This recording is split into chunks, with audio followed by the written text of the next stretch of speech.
You want to sound professional and confident when you speak in English. To do that, avoid these 7 bad habits that make you sound unprofessional and not confident. Number 1, stop apologizing. Of course, if you spill your coffee on someone, you should apologize. There are many times in your life when you should apologize. You do not have to apologize before you ask a question or before you share an idea. Sorry, I just have one question. This shows that you're not that confident in your ideas or in yourself, and you're not sure if you deserve the time or attention. You do deserve it. And I understand you might want to sound polite when you say, "I'm sorry, but," and then you ask a question. But there's a better way to sound polite and still sound confident, still sound assured. You can say, "Excuse me, but," and then ask your question. Or, "If this is a good time, I'd like to share an idea." You can still add phrases that sound polite, but when you say, "Sorry, but I have a question," it makes you sound not very confident. Number 2, end the upspeak. Upspeak is when you have a rising intonation at the end of your sentence. You know, where everything has a question mark at the end of it, with an upward inflection at the end of every sentence? You may be familiar with this because this is how we ask questions in English when it's a yes/no question. Do you have time? Can you complete that today? Notice you end by rising up. Can you complete that today? Because it's a yes/no question. But if you're saying this as a statement, "I can complete that today," and you rise at the end, it sounds like you're not sure that you can complete it, because it sounds like a question. "I can complete that." Can you? Are you sure you can? To add confidence in your statement, make sure you have a lowering intonation when you're making a statement. So let's practice that. Let's practice purposely adding that upspeak so you know what it sounds like and what it feels like. "I can complete that." So that, come up on at. "I can complete that." You try. "I can complete that." Now, we don't want to do that. We want to come down. "I can complete that." So your tone comes down and your volume can come down as well because your tone comes down. "I can complete that." Practice. "I can complete that."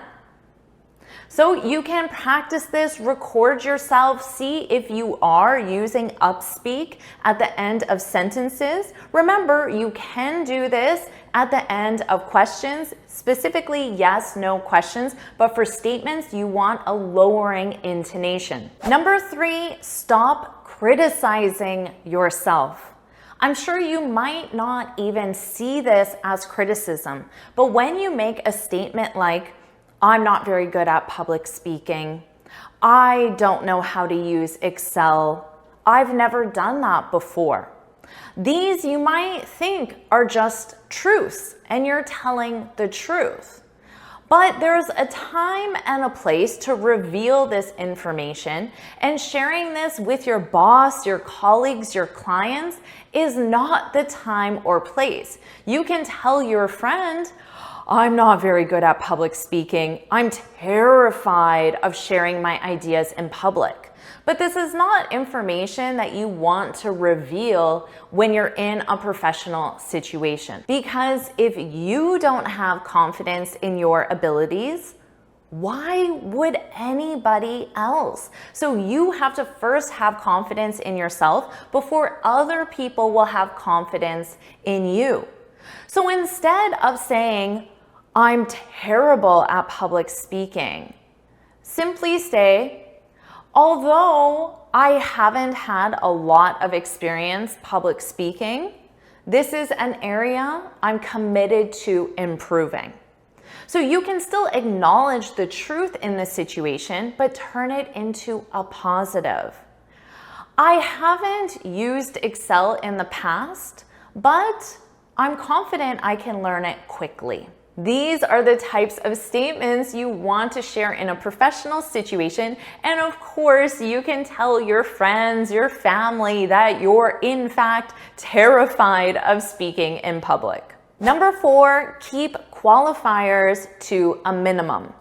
What's a qualifier? They're words like kind of, sort of, probably, maybe. They add some doubt. So if you say, I'm kinda ready, I'm sort of prepared, I can probably do it, these add doubt and they make the person you're talking to feel like you're not that confident in your own abilities. And again, like we just talked about, if you're not confident in your abilities, other people will also not be confident. So instead of saying, I'm kind of prepared, just drop the qualifier, drop kind of.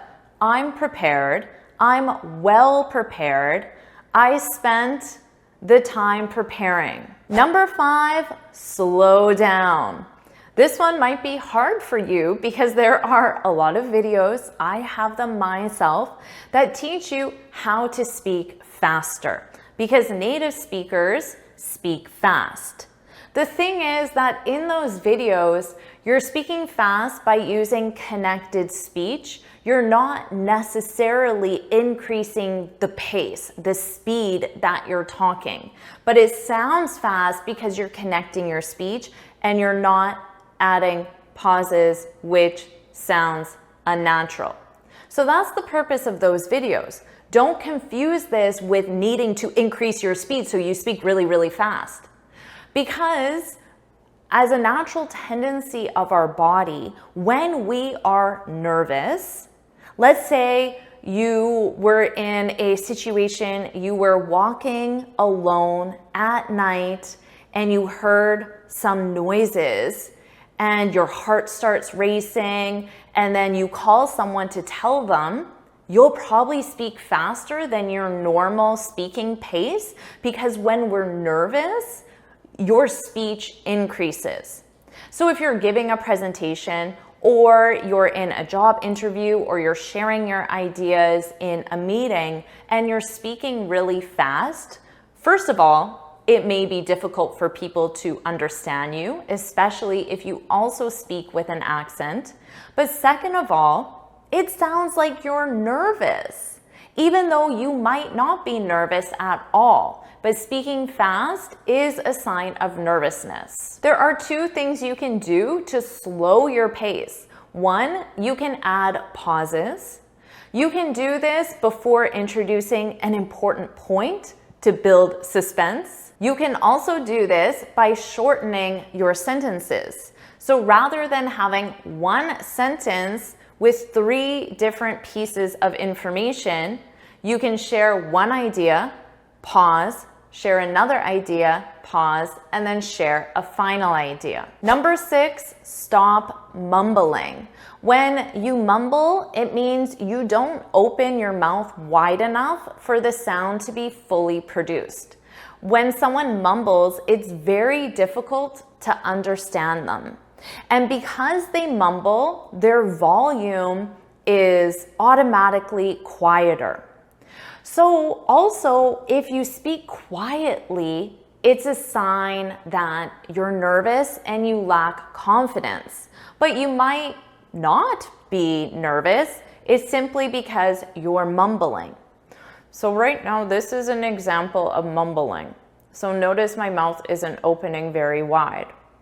Right then, it was probably more difficult to understand me, and it was probably slightly quieter as well. So simply by opening your mouth, it forces you to produce more of the sound. Your volume will automatically be louder, but your sounds will be easier to understand because you open your mouth more. Number 7, reduce word fillers. Word fillers are those words that have no meaning, like well, but, so well, you know, that we add as we're forming our ideas. Have you ever had a dream that you want.